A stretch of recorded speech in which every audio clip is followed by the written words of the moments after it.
விளையாண்டு பார்க்கணும். அதே பெரிய இந்த விளையாட்டு தான் இதிலே நம்ம உருவாக்கிறோம்.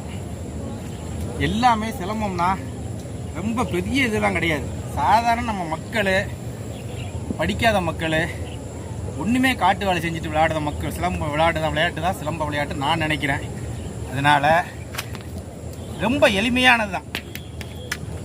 4 விஷயம்: அறுப்பு, வெட்டு, குத்து, வீச்சு, அவ்வளோதான். இதை வச்சு தான் நம்ம விளையாண்டுக்கிட்டு இருக்கேன். அவ்வளோதான் ஃபண்டமெண்டல், எளிமையான சூத்திரம் தான். அதில் உருவாக்கி வச்சுக்கோங்க பாருங்கள் என்னோட பாடத்தை. தலையடி 1, இடது தோளில் வெட்டி வலது கணுக்கால் வீச்சு, வலது தோளில் வெட்டி இடது கணுக்கால் இடது கண்ணம், வலது கண்ணத்தில் வெட்டி இடது கண்ணத்தில் வெட்டி இடது கணுக்கால் வலது கணுக்கால், இடது விழா கிழ்த்தார் வலது விழா கிழ்த்தார், இடது காரையிலும் வெட்டி வலது காரையிலும் வெட்டி நடுநெஞ்சில் குத்து, நடுநெஞ்சில் குத்தி இடது கண்ணத்தில் வெட்டி நடுநெஞ்சில் குத்து, வலது கண்ணத்தில் வெட்டி நடுநெஞ்சில் குத்தி, உச்சி அறுப்பு.